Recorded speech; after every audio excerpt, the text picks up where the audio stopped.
Oink oink, welcome to the monologue this week, except it's a duologue. There's two of us, better offline. I'm your host, Ed Zitron.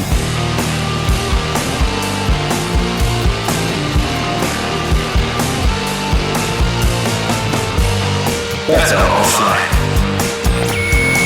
And today I'm joined by Brian Merchant, the author and writer of the book and newsletter Blood in the Machine. Brian, thank you so much for joining me. Thanks for having me. Good to be back. So today we're talking about AI regulation and the current state of, well, California's regulatory moves and indeed the very confusing situation. And I think we can start with this, actually. This AI safety bill that was vetoed and then just got signed. What happened there? Yeah, I mean, the long story short is that, you know, the people who are actually worried about catastrophic risk, right? Like the AI doomer crowd, the people who think that like this is the number one thing to worry about with AI. They all got together last year and wrote this bill. Last year it was 1047. And it was, you know, again, assuming that you are worried about that kind of thing, like this was like a legitimate stab at trying to keep the companies honest. It did things like mandated like third-party audits of the systems to make sure that they weren't, they weren't too risky or that they weren't, including information about biological weapons or whatever and teaching people how to. But the AI companies hated it because it would. It mandated some sharing of information, some transparency. Ooh. It mandated audits. No, not even a little bit. Even like the safe AI companies like Anthropic. What, like Anthropic? Yeah. No interest. Right. Even those guys, they were against. So everybody was against it. It passed. Because Scott Wiener, the sponsor, is a fairly prominent and powerful legislator. But even though it passed both houses and was sitting on Newsom's desk, the industry, Silicon Valley, got Newsom to veto it, basically. So Newsom vetoed it. And then he said, let's try it again next year. So Scott Wiener got together with a bunch of, AI ethics people and some, yeah, and then so this year he comes back with like a watered down version of even that. Again, the aim is to prevent catastrophic risk, and yes, and he just signed this bill. So as we're recording this, he signed it a few days ago. It's on the books, and people are like celebrating this thing for some reason, and I'm really scratching my head. Yeah, why are you not celebrating? Okay, so what's wrong with it? Okay, here's what the bill actually does. It does four things basically.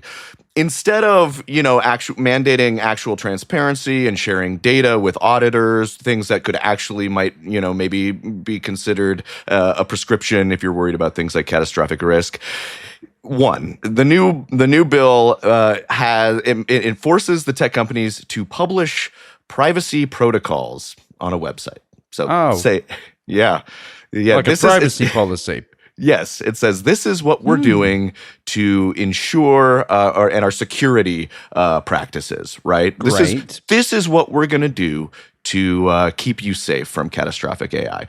Sounds very used. Yeah. So no checkup policy, no committee or anything. No. Just, and then you need a page. You need a page that people can see. No enforcement. That'll stop it. And then if something does go wrong and the companies have done something unsafe in there with their LLMs, they need to report it to the state. So it's an honor system. So they have to tell. And what happens if they don't report it? Unclear. So nothing. Sick. Great stuff. Brilliant. Unclear. So the one thing that you could argue, or two things, again, like in theory, these are fine things that it says. They're just limp. Well, those first two things they're a limp. I think they're a complete joke. And so but part 3 and 4 is whistleblower protections, which you're supposed to already supposed to have, right? Good to formalize, but yeah. Yeah, it's just like kind of like underlining it with a Sharpie saying, okay, people should be able to blow the whistle if something catastrophic is happening. Right. I have very little faith this will meaningfully change anything at all. I'm gonna guess there are no like protections actually in there. Like, is there anything that specifies the protections? There's some language that does raise the threshold, again, theoretically, but like you just have to think about how whistleblowers are already treated and how difficult it is for them to come forward with all the NDAs and just sort of the norms in the industry. So like theoretically, but again, and it's supposed to be for workers who are so concerned about catastrophic risk, not about, if they see a company doing fraud or whatever. This is for catastrophic risk. Right. So really no real protections. No teeth, really. No teeth. I was reading this thing and I'm not seeing really any enforcement mechanisms other than, these companies get a slap on the wrist and maybe it's a little bit slappier if it comes through. It doesn't sound like there are actual remedies or anything like that. Not really, no. There's finally the fourth thing that it does. Again, in spirit, this is okay. Like it's a good idea that it's to start like a public like called CalCompute, like a public alternative for AI for researchers. It says like, let's give them. Yeah, but it's just a committee. It's a committee. Yeah. Fuck yeah, bureaucracy. It forms a consortium to discuss a group will get together that will discuss what might happen in the future after another meeting or two. Brilliant. Once again. So my read on this whole, and I've seen a lot of statements coming out of otherwise decent sort of orgs saying like this is a step for AI safety and I no, it's not. It's not really. It doesn't even seem like it addresses AI. It doesn't seem like it's an attempt to mitigate any harms. I mean, it is an attempt to. You could. I think that generally. But which harms? Exactly. The most. I'm going to guess. So, in looking at AI regulation, you have probably not seen anything that addresses the environmental damage, anything about the stealing. Yeah, workplace surveillance, things like this. So my read on this, right? Like, so I think Scott Wiener and the sort of the group that are like the AI safety groups, like they believe in this stuff. They really lobbied for this. Like they think that it is important to have something better than nothing. But the effect of this is largely just that now Gavin Newsom gets to say like, I signed an AI bill, like I'm doing my due diligence. And meanwhile, there are a bunch of other bills that we're going to talk about that would actually, do something that would actually sort of meaningfully rein in the AI companies, at least a little bit, or at least point a way towards doing this. This is just, again, putting your safety policies on a website, like an honor system to alert the state if you've done something wrong, kind of just saying, okay, an honor system for the most well-funded companies in the world. And here's the number one way that you can tell that this is entirely bullshit. And that is that Anthropic is in favor of it. They came out and said, like, this is good. Number two, Meta was like, this is sensible. And they didn't support the bill, but they're not opposed to it. Even OpenAI was like, I think you could tell they thought any kind of restriction. We don't like that, but right? Even if it's the flimsiest one, I feel like you could see them like the gears turning in the corporate machinery. We're like, are we like basically this bill requires us to like have an intern like write some copy or even just have like ChatGPT generate that's the thing. Put it on a website. They don't even have a thing in there saying you can't use AI to write it. I haven't. I would have probably done that myself personally.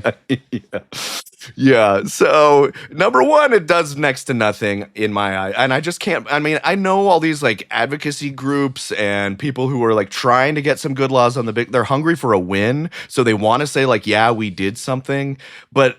I think to me this is worse than nothing because it's going to let Gavin off the hook on like a handful of bills that might actually do something, and it will give the fake view that the AI companies are regulated, so they're able to continue doing all the actual harmful stuff.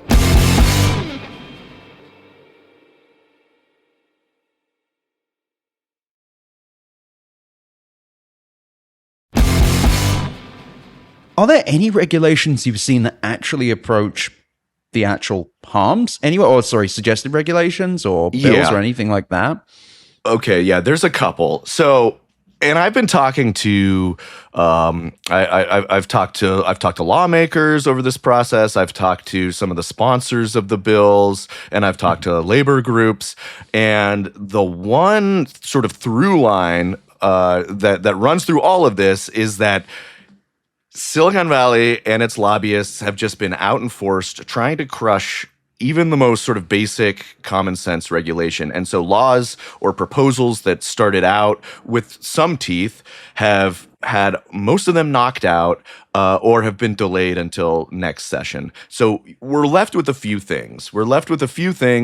That, you know, I think more than anything, they're just like bellwethers as to whether or not it's even possible to like get anything done. Because as your listeners will know, right, like the whole AI like for enterprise isn't working out so well right now. No. And no one buys it.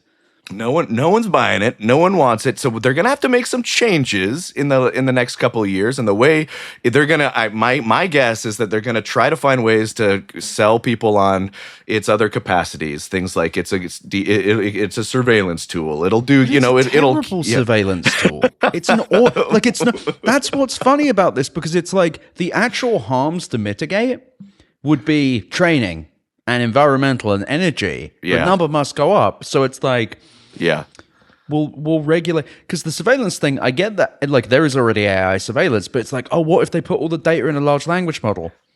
Yeah. Would the large language model do anything with it? Like, what do you? We've already got that. But wait, so what other bills have you seen?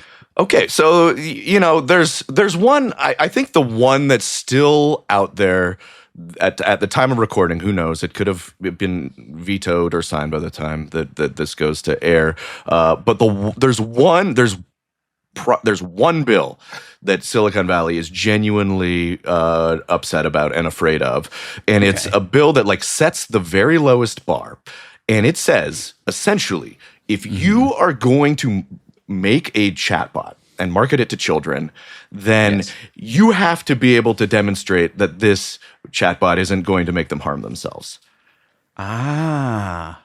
So they hate that. They are, and they're in, you know, there's this Silicon Valley lobbying group that's kind of famous in California, especially, called the Chamber of Progress. It's like, off. yeah. Sorry. Just like immediate reflexive. Immediately. I know. Gag reflex immediately. So they've got this guy who's out there writing op-eds in like the San Diego Tribune and doing press for going, oh, it's overbroad. And let me tell you, like their actual line on this is, if this bill passes, then you're going to be taking away AI that could educate children. You're going to be taking away AI from children, and they're not going to have the same advantages that children with AI have. And they're running this big Facebook campaign. They've hired lobbyists specifically to they don't often do this. These are fucking evil people. They are evil people. I mean, for me, this was like, you know, it's past the threshold. Once the Adam Raines stuff broke and OpenAI is, you know, trying to hem and haw about, you know, oh, well, you know, we're going to do this or that. We passed it. We passed the Rubicon, right? They've got chatbots that are telling children to, you know, hide the news so that their parents don't see it. And like, it's again, they make it seem like, oh, AI is this frontier. We're going to work something. It's a product. It's a software product. Go ahead. But I have a theory. Okay. So I don't think they can control these models. I don't mean because they're intelligent. I don't mean because they're autonomous. I mean, I don't think you can actually prompt a large language model to categorically stop it doing something. Yeah, I don't think it's possible. Then you should not be selling that piece of software to children. Yeah, 100% agree. Yeah. I'm just saying that. Yeah, I don't. I think you're they're right. capable, because I think you're right. Yeah, but my theory is based on costs because of Claude Code. That they can't do cost control. If they can't do cost control, it means the model won't listen. Yeah, and I reckon that they can't be like, never talk about killing yourself. Yeah, like they just can't do that. Yeah. Or it would require like going back through, like I've seen a lot of sort of speculation that the reason that it's talking like this is that it's like a lot of the language is coming from like pro-suicide forums in the bowels of the internet. So like they don't want to go through and take or the even time just discussions to of sort suicide. that out. Yeah, or discussions of suicide. Probably articles as well that say how to deal with someone who's doing just horrible stuff. Yeah, God, really. these fucking people. And is this a California bill?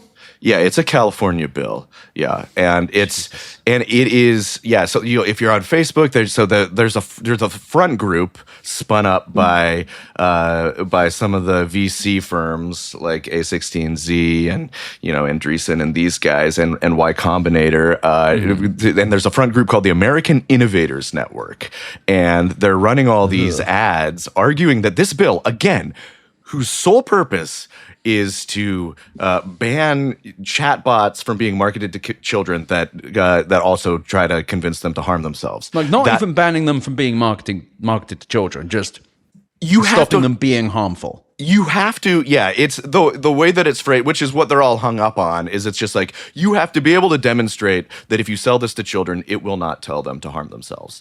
And I think one of the more reasonable requests you could ever ask of a company. I cannot think of something that is more. But they're saying, oh no, it's too broad. Everything else will get caught up in this. You can't have a chatbot and then it's always like, but why? Why couldn't we have this chatbot in the classroom? Yeah, because it might tell somebody to kill themselves. Like that's why. Yeah, and they don't. This is again. These people should try and interview them, like because the question would be: say that you agreed with this bill, you disagree. Say you agree with it. How would you stop this? Yeah, just. How would you stop it? Can you stop it? Is that why you're upset? Is the reason you're mad because you literally can't stop this? Yeah, because. That's the thing.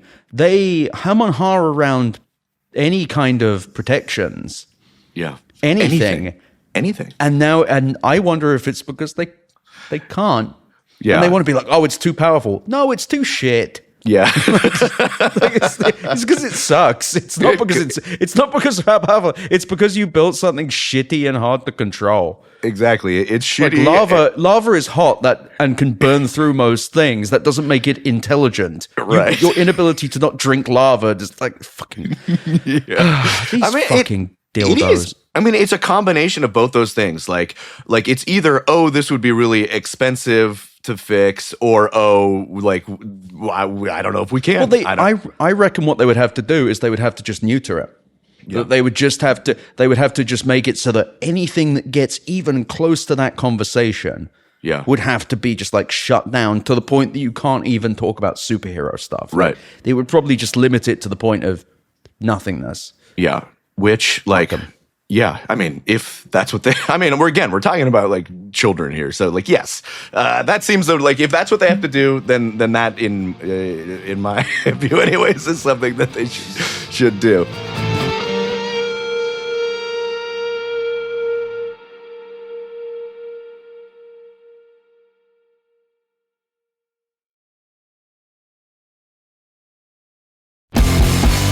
But again, it's wild because like they don't usually hire lobbyists to oppose state level bills, but the sponsor here, Rebecca Bauer-Kahn, it's the LEAD Act is what it's called. It's AB 1064. She's just like, I've never seen anything like this. They're like having lobbyists come and knock on my door and like yelling at me about this. And they're just like, it's a full court press. And we could talk a little bit after this about like how this is sort of like part of a broader movement where Silicon Valley is sending its lobbyists out all across the country, but especially concentrated. Is this atypical to do on this level?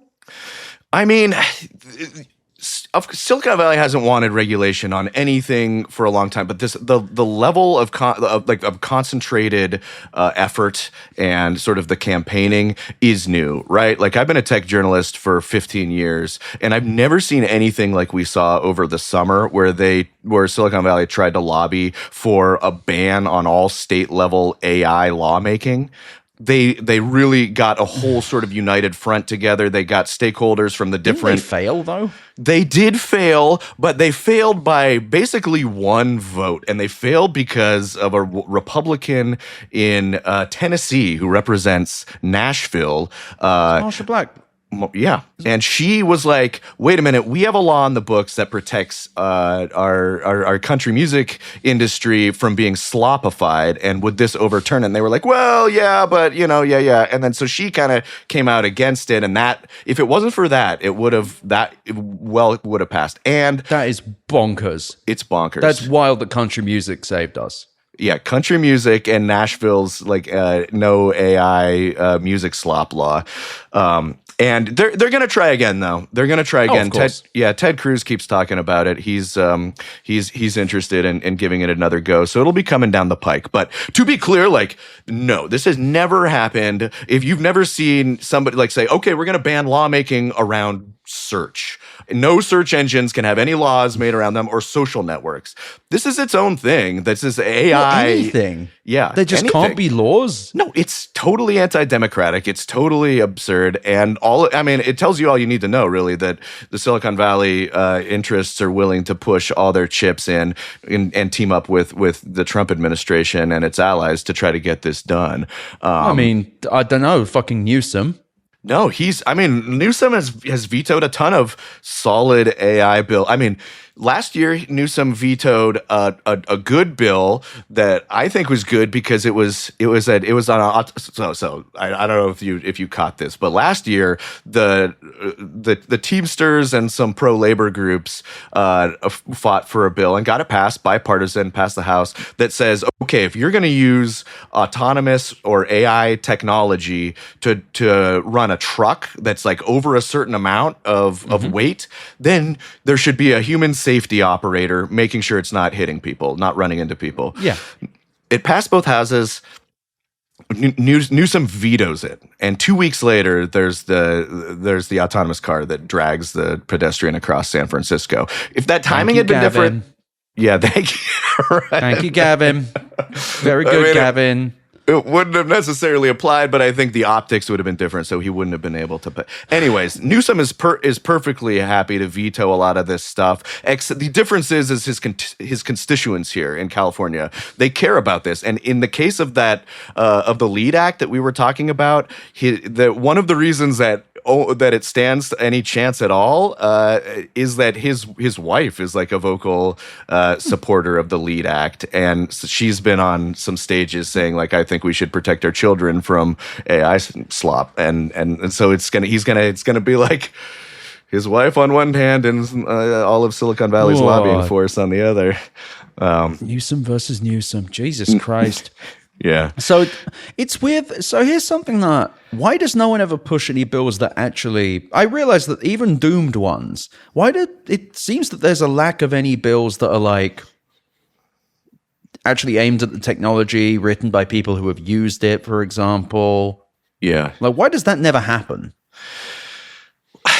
We still have this mentality ingrained in this country, especially in the political class that just doesn't really have a lot of hands-on, experience with the tech. It's changing a little bit, but I think it's ideology. It's just like, oh, well, like we don't want to stifle innovation. We don't, if they need to build, a million data centers and, encircle the nation and in Stargate outposts, then I guess then we'll defer to you.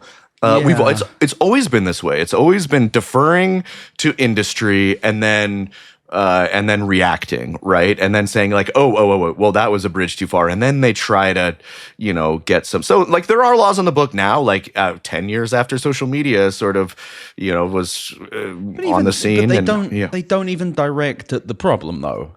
Yeah. Well, the biggest problem. Yeah. No. There's been some antitrust effort. That's the closest you've probably gotten to some decent efforts at reining in the giants. To close this up, what would you? What would be the regulation that you would want to push through, other than the stopping the kids getting the AI suicide LLM? That one seems pretty good. But a dream bill for you, what might it look like? What are the things that you actually think need to be restricted. I mean, honestly, like we have not even touched we barely got to the tip of the iceberg here about what needs to happen, because I mean the things that that I worry about are the same ones that you cited, which is with the environmental impacts of but that's almost a separate issue, right? And in fact, all that has happened on the legislative and policy front is that the AI companies have they did this to Biden, by the way, it wasn't Trump. They convinced him to relax environmental regulations so they could just build more data centers without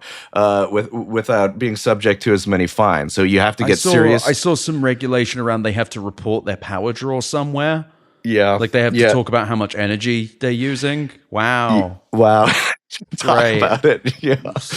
Yeah. Super. And I do think that, I mean, and most of these bills are written in a way that doesn't just apply to AI. There was a decent, again, everything's just been battered to bits by the lobbying machine, but there is a bill that he did sign that sort of semi-restores gig workers' rights to unionize. That's good. It's good, but there's a big asterisk to it. It's a little wonky, so we won't get into it. But it's a good step. We need gig workers to be able to organize. Right now, they can't in most of the states.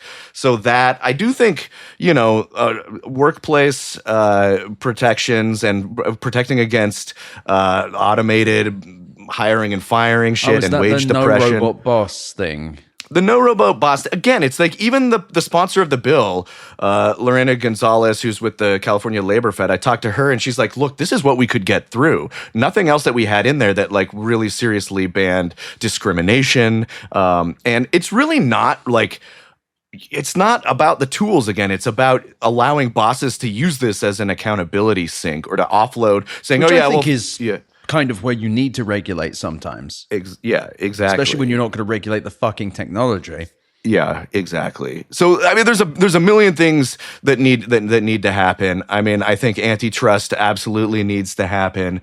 But I would get way more radical than anything that's being even talked about right now, because right now it's just profoundly anti-democratic where we're at right now. Silicon Valley is just calling it, they're better than anybody. They're just hoarding the capital. Someone lobby again. Yeah.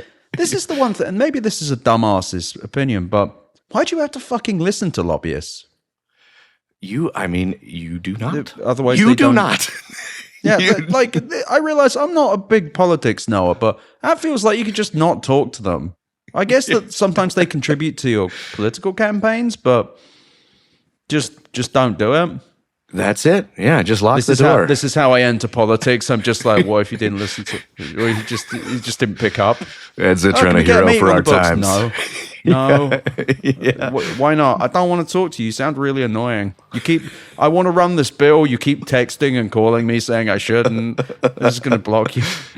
Politicians, listen. Let's get you a soapbox. I'll vote for Ed Zitron. All right, Brian, where can people find you? I am bloodinthemachine.com and Brian Merchant on most social media platforms. Lovely. Thank you for joining me. This has, of course, been your Better Offline Duologue for the week. Back next week with an interview with Stephen Burke from Gamers Nexus. Thank you for listening, everyone.